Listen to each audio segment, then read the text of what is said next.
Hi, everyone. Thank you for joining and welcome to Unite Now's session on leveraging Unity in the new age of digital twin.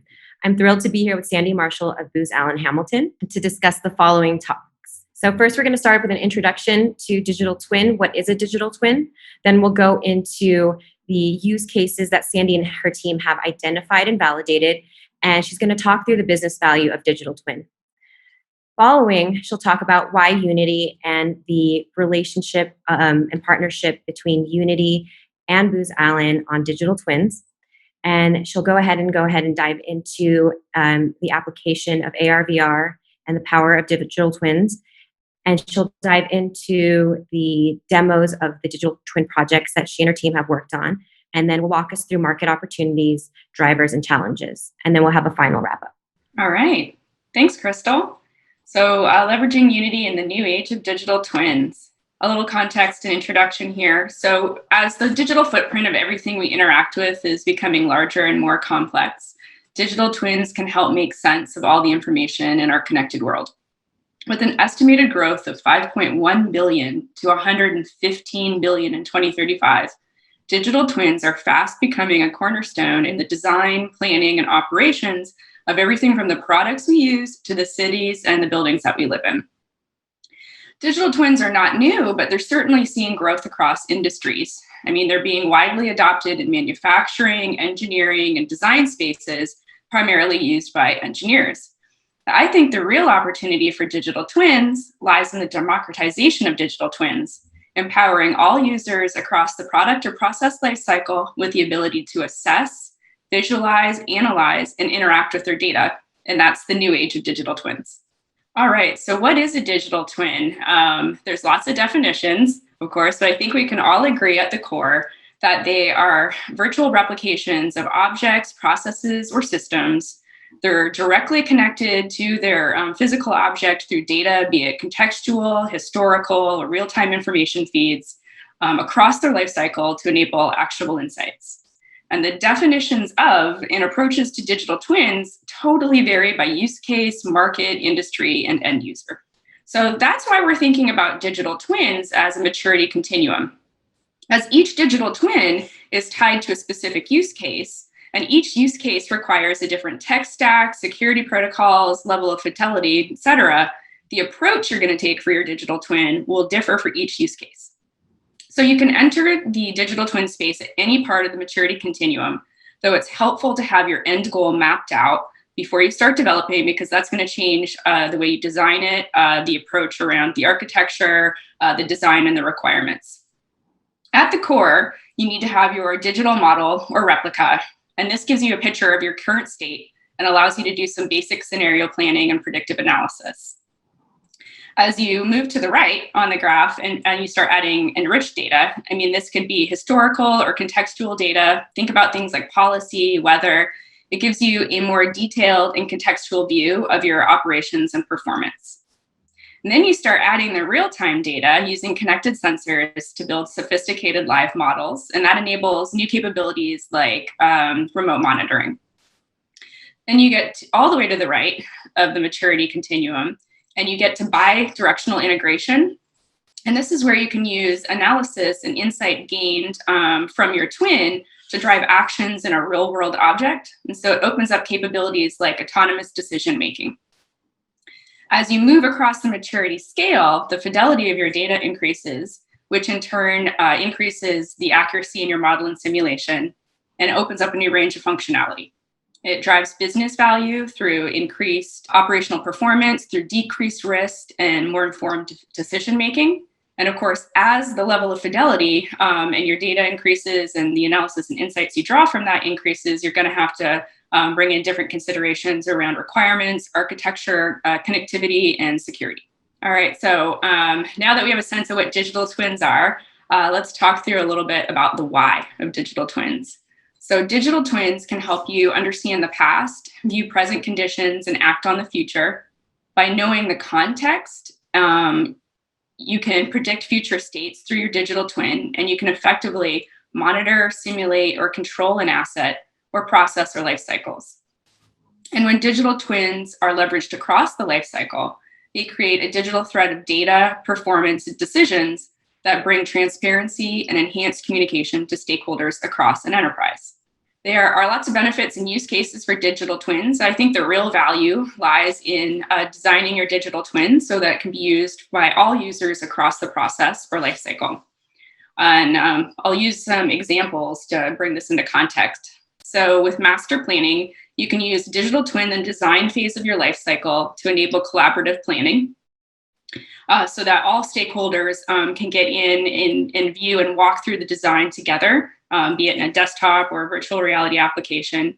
You can then use that same digital twin to run simulations on projected performance, like around energy usage or traffic congestion. Then moving into the construction phase, you can use the digital twin to monitor construction progress against timeline and budget. When you move into operational phase, then you can start getting real-time data and adjust your plans and protocols to increase safety and decrease cost. And then you get to wrap up all the insights you've gained across all the stages of the life cycle to inform the next iteration of design. In the engineering space, you can design new products and test them in VR. You can predict production costs against timeline and operational requirements, analyze wear and tear, and then be able to spin off things like augmented reality, real-time repair solutions, or virtual reality training. In the healthcare space, you can use it across the life cycle for things like designing new devices like stents or artificial joints that are patient-specific, being able to test a patient's potential response to a protocol before you implement it, being able to analyze potential contagion spread throughout a facility and gather and monitor sensor feedback from operational equipment in the hospital to help prevent complications. So the real value, I think, lies in using digital twins across the life cycle by all users. The more users you have, the better data, the better your insights. And that's the dream, right? So that's what we're trying to build. All right, so digital twins require integrating client data and customized feature sets alongside key technologies such as edge, cloud computing, cybersecurity, AI, and immersive tech to enable actionable insights. And to truly accomplish the feat of analyzing thousands of data points that's easily consumable to end users, you need an open, malleable platform like Unity that provides an iterative environment, highly custable data connections, the ability to drive high fidelity visualizations in 3D with spatial context, and the ability to deploy to multiple platforms at scale. The capacity to visualize and interact with data is equally as important to the capacity to integrate and analyze it.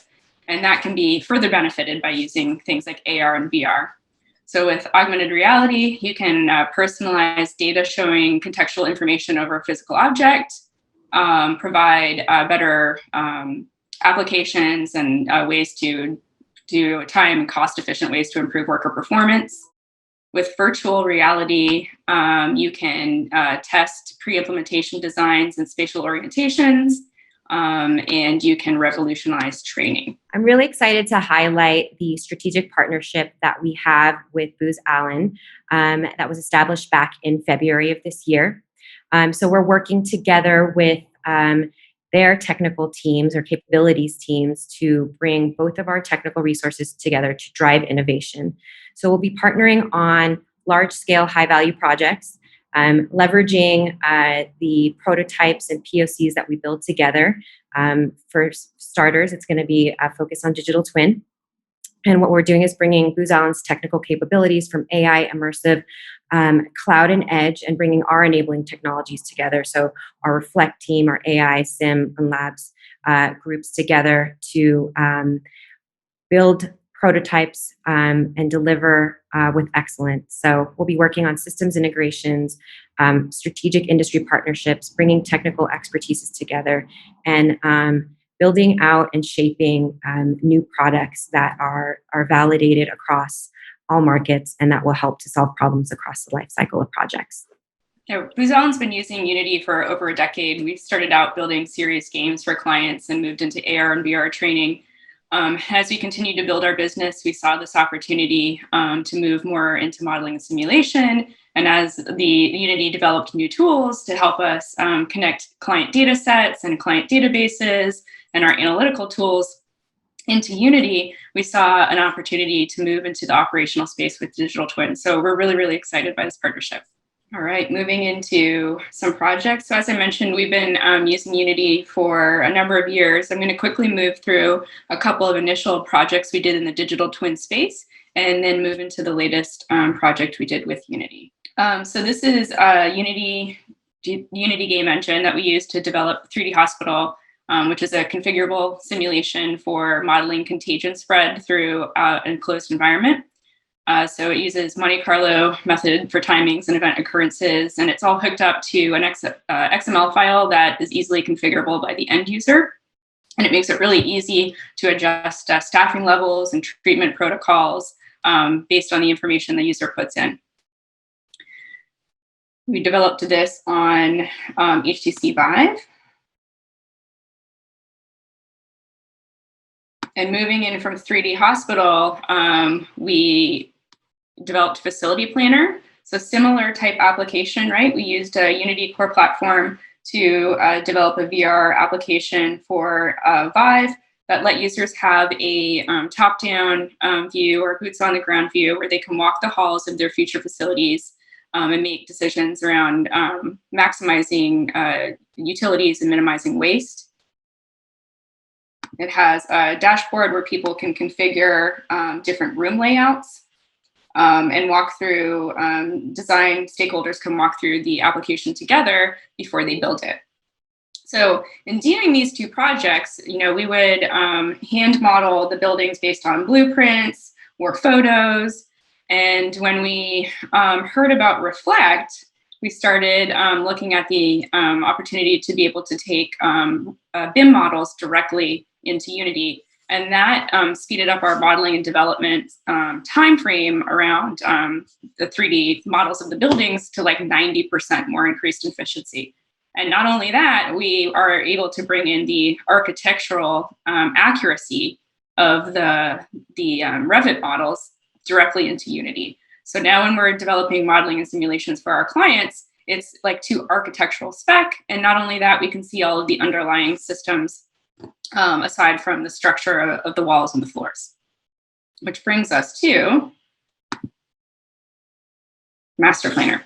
So I'd like to shout out our workshop team out of Montreal, Nadine, Jimmy, and Philippe, who worked with Booz Allen very closely on this. They're dog fooding our product, which means that they're testing the product before it goes to market. And what came of it was this master planning app. And Sandy will go ahead and walk through it, but this absolutely highlights the value of Reflect and the value of this master planner across the life cycle. So I'll go ahead and hand it over. Great, yeah. So this prototype was really built in response to the challenges of one of our clients. We had built something like 3D. We built 3D Hospital and Facility Planner, and they saw that and they were interested. But they're like, can you do that at campus scale? And can you do that to architectural spec? And can we have the ability to tie in construction timelines and visualize those? Can we see all the metadata from our Revit files in the actual Unity experience? And that's really what drove the development or the need of the master planning application. So like I said, it was built in response to challenges of one of our clients, an entire medical campus in middle of LA. They were doing an integrated master plan, several thousand units of housing, a new hospital, a new metro station.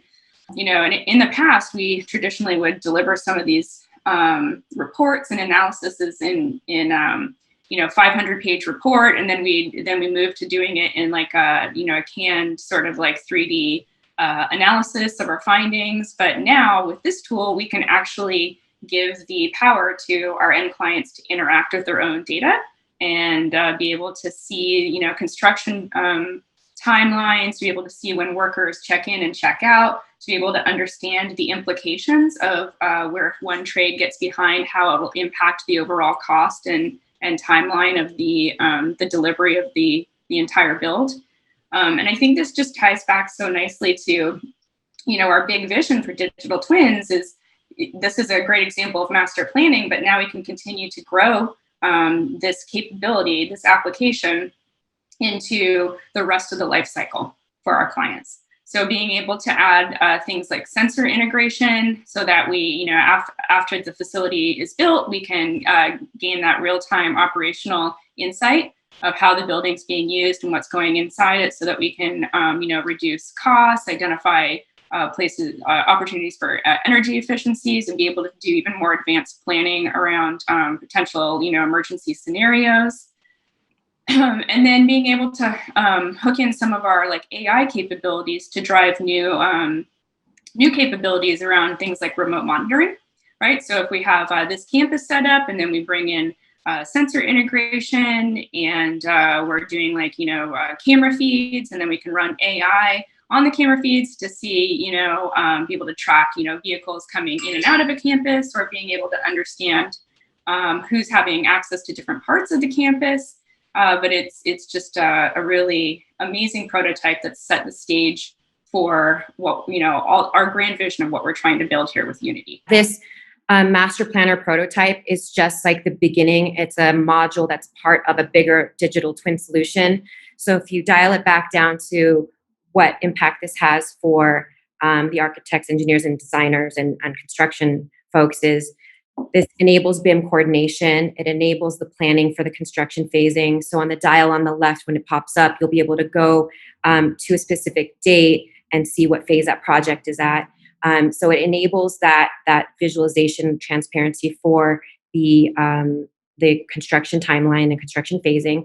But if you also look to the right, and it'll pop up very shortly, there is information on essentially headcount for people that are on the site. So it shows occupancy. And if you plug in sensors to that, you'll have that live data. So it shows the concept of being able to extend this even further. This, what we've been building with Unity, and in addition to the master planner, is really set the stage for us to be able to deliver even larger solutions for clients. We are now supporting the Air Force with a digital twin solution that serves as an intuitive platform to support the future multi-billion-dollar planning, design, construction, security, and operational efforts at Tyndall Air Force Base in Florida, which is the Air Force site for the installation of the future. So it's really rewarding and exciting to see, the thought, the vision we had, bringing it to life through prototypes, developing the technology together, and then being able to use it to actually deliver real solutions for clients. It's going to completely change the way that they plan and operate. So what we're seeing across the industry is a major shift to digital twin. There's a major glut of disparate data. There's compressed margins, and we see that our clients and the industry as a whole is moving towards new revenue streams and new business models driven by digital twin to provide service offerings that will enable them to generate new revenue streams. So what we've also seen and what we've heard from different clients is that there's a big shift also to connect with partners within that the digital twin ecosystem, whether it's the enterprise software vendors or the 3D visualization tools, the GIS software vendors. So there's a massive ecosystem, and it's really about partnering and bringing together all the core components to build a comprehensive and robust digital twin solution. There are all these moving parts, and even with like sensors and hardware manufacturers integrating sensors into supplies and materials, it's important to think of what the whole entire ecosystem has and bringing together those key pieces to build a solution that helps enable you and your clients solve their business challenges. Yeah, I'm really excited about the trajectory we've seen in the space. And I feel like the more people step back and look at the big picture and look at the challenges really as opportunities for us to build together and connect more and more, say whether it's a proprietary analysis tool or a sense of data sets into an open platform for digital twins, I think is the grand vision we're all working towards. It's really exciting. And I wanted to get us to a couple thoughts about how to get everyone involved in digital twins. I mean, the time for digital twins is now, right? So some of the things to think about as you jump in, if you're building a digital twin, the first place you should really start is just defining what your digital twin is. And so that's identifying the use case, the end goal, the requirements, the approach, the fidelity, the scale. Are you building a digital twin to solve a performance issue on a single motor? Are you trying to solve a larger like systems of systems problem? Is it are the end users going to be engineers, or are they going to be construction personnel? Outlining all of the what it is that the problem you're trying to solve. I think next important step is identifying your stakeholders, your users, and your advocates. Right. So digital twin is, although it has been around a long time, it's still in some ways an emerging technology, and so really helping to educate your users and your stakeholders and your advocates about what digital twin is and the value it brings, making sure people are on board, and that you have access to a test population that you can, as you prototype and pilot your digital twin, you can refine it with actual end users and advocates, which is, I think, hugely important, right? I think this is something new we're building here, the digital twins in Unity. And so the more people we can actually get it in the hands of real users and gain feedback will only help us refine not just the single digital twin instances, but how we're going to build and approach digital twins in the future. I think you need to build the right team to develop your digital twin too. So that could be whether you're building up a team internally to tackle it, or whether or not you're working with vendors. I think you really need to have an interdisciplinary team. So you need to have subject matter experts, people that really are close to the problem and to the end users. You need to have people that obviously can develop in Unity. If you're working in the infrastructure space, people that work with terrain data, GIS, Revit models, to people that are more on like cloud and security and AI. It's a whole breadth of capabilities that are really brought together in developing a digital twin. So I think another piece of advice would be to don't go it alone. Right, there's so many people just starting to build emerging solutions in digital twins right now. Just like Crystal mentioned, on the previous slide, there's a whole ecosystem out there. So get out there, get involved, reach out to us, even see what other communities there are online, but see what's going on in the industry and figure out how you can plug in. And then, you can start small. You can start with a small proof of concept or pilot to prove the ROI, and then move into a full-scale program. But it doesn't have to be intimidating. I mean, especially if you already have 3D models and you're already collecting data on performance, then you've already got a head start, right? So, anything else, Crystal, on the journey to digital twins? Yeah, well, it's not a quick one. And you do need to build the right team and have the right partners. There isn't just one product that's going to solve all of the use cases and business issues. But if we go up to define your digital twin use case and a goal, I think an important piece there is what is the business impact, and what is the end user experience? What impact will that make on the end user? Also identifying what is your most expensive problem, where are your margins most compressed? Another big piece to go through is, it is a journey. So there's always going to be that core digital twin foundation that needs to be built out. And there are all of these building blocks that just need to be put together. And that's where we see Unity being that real-time integrator and that connective tissue to bring pieces together.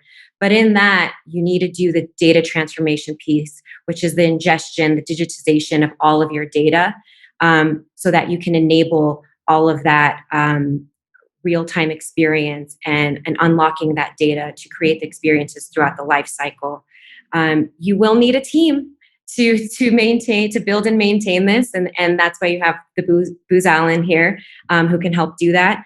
But we also have those enabling technologies in parallel to bring that together. And what I am really excited about is to see how Booz Allen and Unity can really make an impact in the digital twin space, and most especially in the asset lifecycle, as we enable the visualization of data throughout the asset lifecycle, but also make an impact in the way that people work across each piece of that lifecycle, from the stakeholders and owners of a building to the folks down on the ground maintaining those buildings. That brings us to wrap up. So I guess thoughts we'd like to leave you with, there are many. but is thinking about digital twins and like Crystal just mentioned too, like how about using them across the life cycle to create that digital thread of data, performance, and decisions that bring transparency, enhanced communications to stakeholders across the enterprise, whether it be those people, boots on the ground, to other stakeholders, to the designers, to the managers, and that the continued evolution of enabling technology. So, that's all the things we talked about today, right? Like Unity and Reflect and things like Perspective and Simulation Engine, all those building blocks, right? And their continued evolution is just going to really help support the democratization of digital twins, which will enable a whole new wave of creators to develop digital twins for a whole new wave of users, which will just bring valuable new insights to your organization. Thank you so much for your time on this webinar for Unite Now, Sandy. I'm really excited about the next phase of this project. Thank you. Thanks, Crystal.